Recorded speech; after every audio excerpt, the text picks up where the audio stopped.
Hi everyone! Welcome to Mel's Watercolor Studio. Today I'm going to do a quick watercolor for you guys, just show you a little bit of my process and how I go about applying pigment and everything. Today we're just going to do a seashell. These were like some of the watercolors I did when I very first started getting into watercolor. This is really what kind of made me break through a little bit and learn how I like to use the pigment. I think I did maybe about 25 of these. I did a lot, and as you can see, these are the ones I did in the beginning, and then towards the end I got a lot looser, and this really helped me develop my style and just learn how, like I said, how I like to use the pigment and everything. So as usual, I've got my 2 buckets of water. I've got a few different paint brushes here that I can choose from. I also have my little palette, and then I've got my, you can't see this, but I've got my watercolors here, I've got my towel here, and then I also have my kneaded eraser.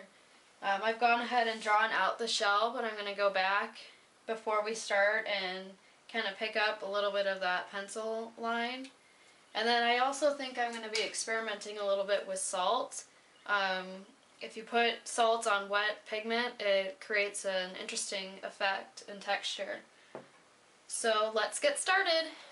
Okay, so first I'm going to go in and I'm going to erase, well not erase, but just kind of pick up some of these lines.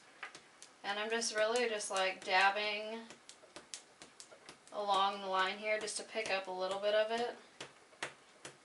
And I'll just keep doing that until I'm happy with it.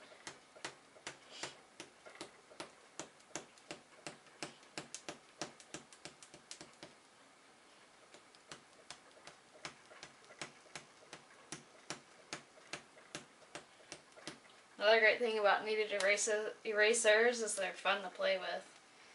So you kind of can pull them apart, and that way you can get rid of that lead that's already on the eraser.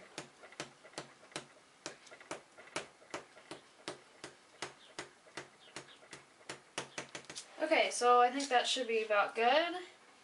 And I'm going to pick my colors here, and I think I'm going to go ahead with Permanent Yellow Green. This is Van Gogh watercolor. And then Phthalo Blue, which is also another Van Gogh. So I'm just going to put a little bit of each one on my palette here. Oops.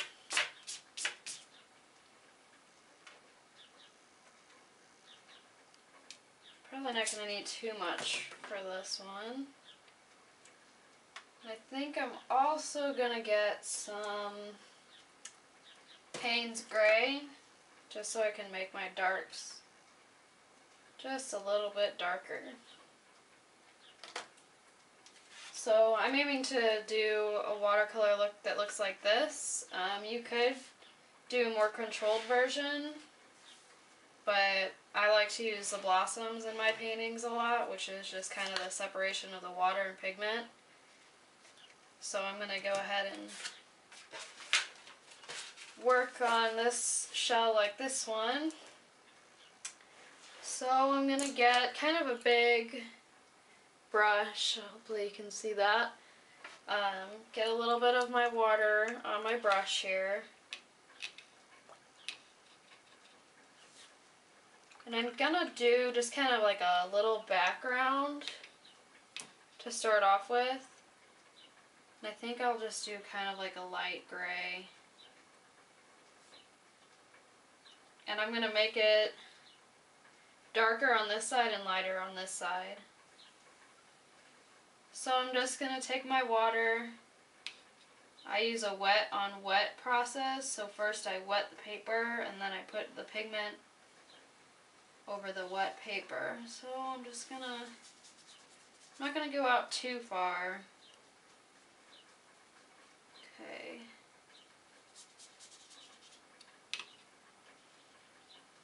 So then I'm going to get that Payne's Gray that I put down and just get a little bit of it. Again, I'm going to make this side darker, so go ahead and follow this line. Hopefully my hand isn't in the way.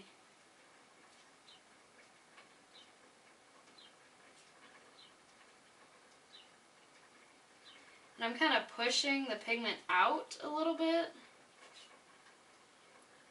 That way it kind of flows and spreads throughout the water.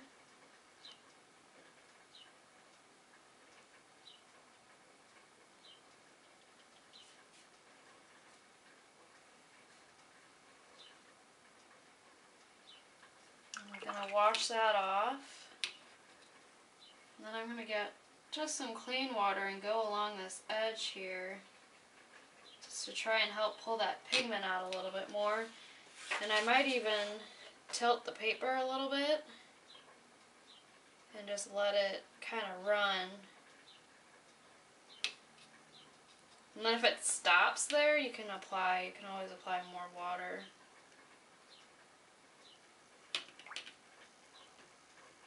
Just keep applying clean water. Okay. Now I'm going to grab my towel and dry off my brush here and kind of pick up some of this extra water here.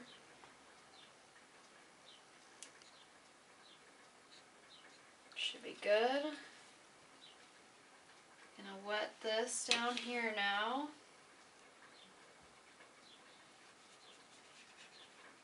Just follow that same process. And I don't know if you can see it, but there's a little bit of a line here. I don't really like that line very much, so I'm going to go back over that. Apply a little bit more pigment there.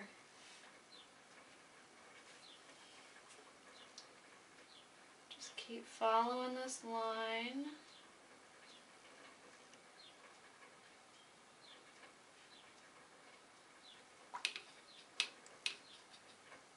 And again, get your clean water. And then kind of just apply it along this pigment line here. And just let it do its own thing, just let it flow. Add a little bit more pigment.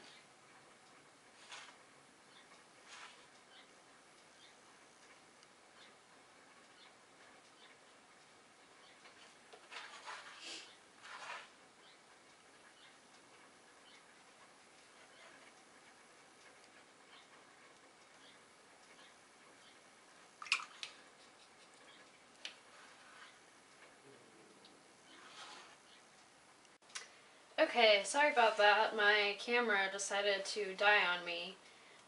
So as you can see, what I put down has already dried. So now I'm just going to go back in and I'm just going to kind of adjust that a little bit. I kind of want this line along here to be just a little bit darker. So again, I'm just going to clean off my brush. And I'm going to get some of my Payne's Gray on my brush here.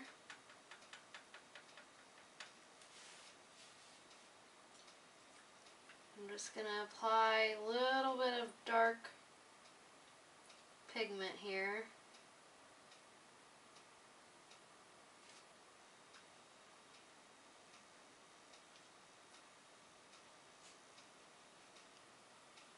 Okay, and then clean my brush off. Get that clean water again, and again just bring out some of that pigment a little bit.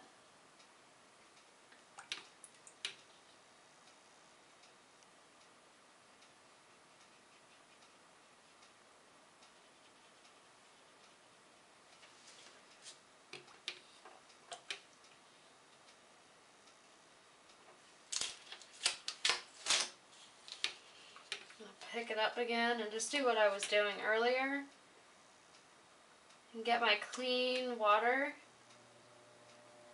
and just kind of let that pigment flow.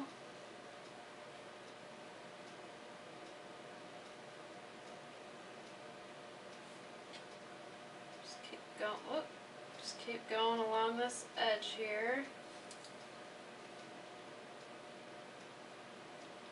As you can see, where I'm putting the pigment right now, there wasn't any water there. So that's why it's not flowing as much as the other pigment was on the wet part of the paper. So I'm going to continue wetting this all the way down.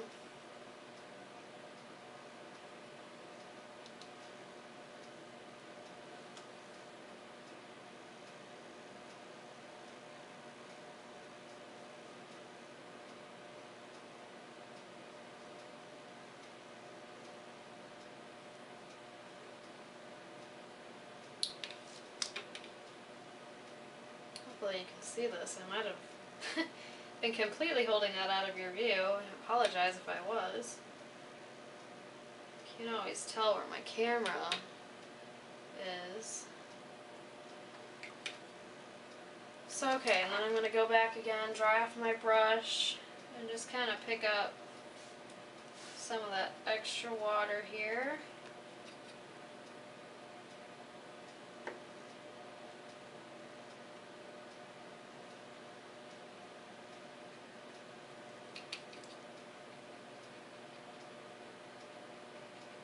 And I add, and as you can see, now that I've let that pigment sit a little bit and I go back in with the clear water, it creates that blossom that I was talking about earlier. So I'm kind of just pushing some of this pigment back a little bit now to get some of that blossom. Okay, so that should be good for that side. So now, on the other side, I'm just going to do a very light gray. So again, I'm just going to wet the sides here.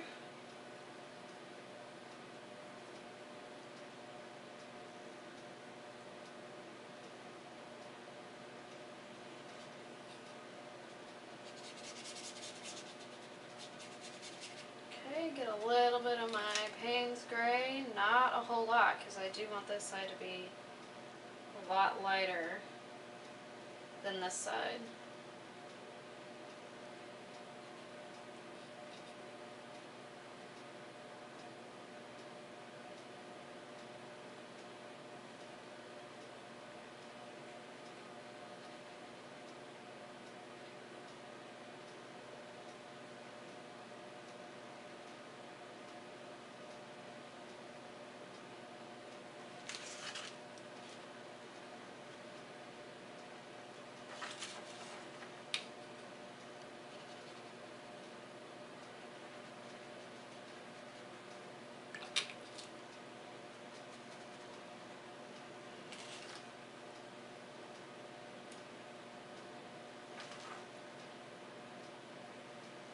There's a little spot here at each corner where the dark side and the light side meets, and it's not as gradual as I would like it to be, so I'm just going to go in with a little bit of the dark pigment, just kind of dab it on there, and then kind of just almost blend the two together, kind of create a middle between the dark and the light.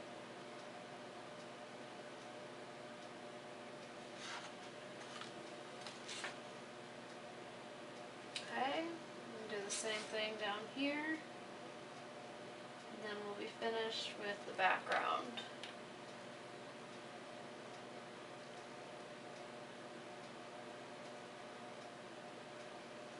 Okay, so now this is going to kind of take a while to dry, and normally I don't recommend using a hairdryer to dry your watercolors with because it tends to dull the pigments out. But in this case I need this to dry pretty quickly, so just hang in there a minute and I'm going to get my hairdryer and get this dry really quick. Okay, and the reason why I use the hairdryer to dry this is because if I was to go in and paint anything along this edge here while this was still wet, the two pigments would bleed into one another, and I don't want that to happen. So I just quickly use the hairdryer, and this is, if you feel it, it shouldn't be cool to the touch. If it's cool to the touch, then it's still wet. This side's kind of wet still, but not too bad, so I think we'll be okay. So now I'm going to start on this edge right. Actually, I'm going to start on the inside here, because that's the furthest back part of the shell. So I'm going to get my clear water again and just wet this.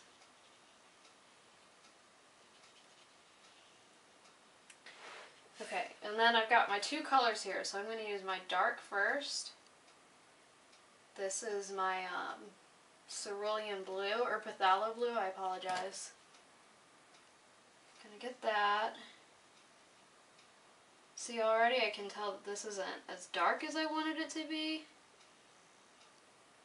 So I'm gonna put a little bit of it down just to get myself going here. Clean my brush off. Get some clean pigment, or clean water.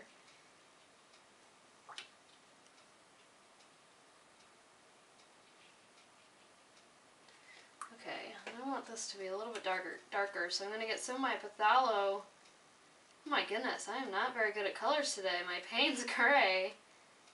Kind of put that off to the side here and get some of my phthalo blue. And just mix those, so you can see that. Mix those two together till I get dark that I like. Yeah, that's almost... yeah, that's pretty good. I'm just going to keep blending this in with the original pigment I put down. Clean my brush off.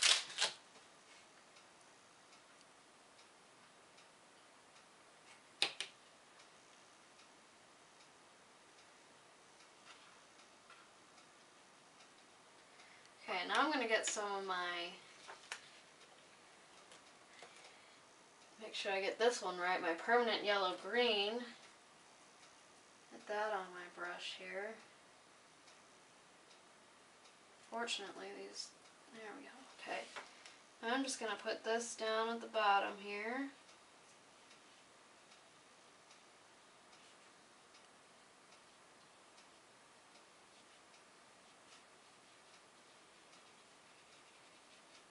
Okay. Get my clean water.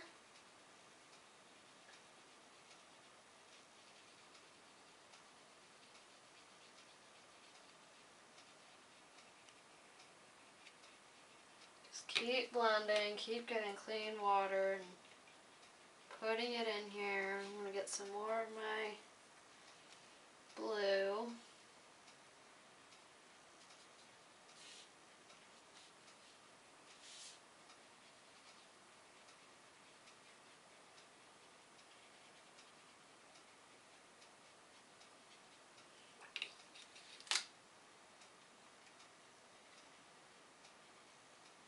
And I'm really just getting pigment. It's kind of late. I think I've been up too long or something. So I'm just putting my pigment down and then going back in with clean water and just kind of manipulating the pigment just a little bit until I get it the way I want it to be. I'm going to get some more blue here.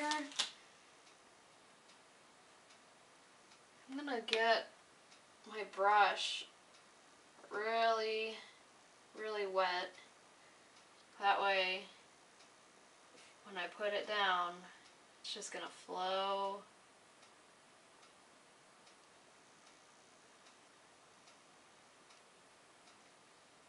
And if you see too much water, that's alright. You can just dry off your brush and just soak that up.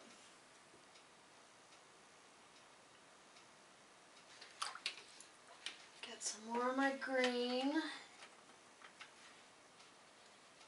And this is kind of a long process for me, just because I take a lot of time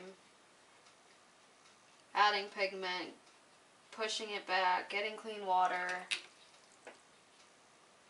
just until I get my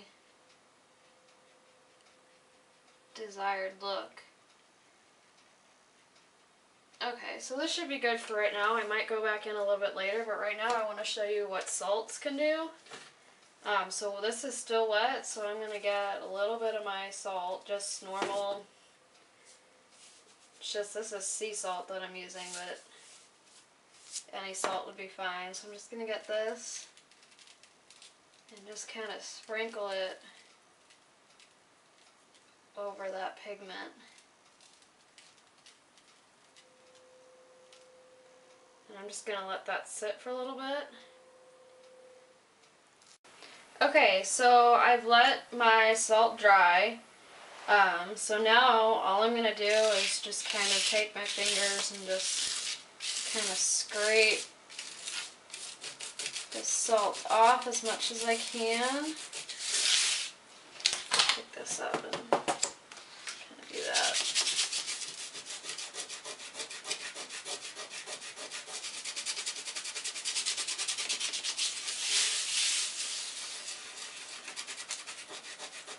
Okay, so I've got as much of the salt off as I can get. I'm going to see, I don't know if this is going to work or not, but I'm going to just kind of take my eraser here and see if that might help get, well, okay. So I don't know, I'm going to try and show this to you as best as I can. Hopefully you can see that. The texture and the different effect that salt created with the pigment is really cool. So basically I'm just going to finish this up, and then you guys can see the finished product on my blog page. I have a link on my channel here that you guys can just click on, and it'll take you directly to my blog page. Either that, or most likely I'll be uploading this onto my Facebook page, so you can check that out as well. Either one would work fine. Alright, thank you guys for watching.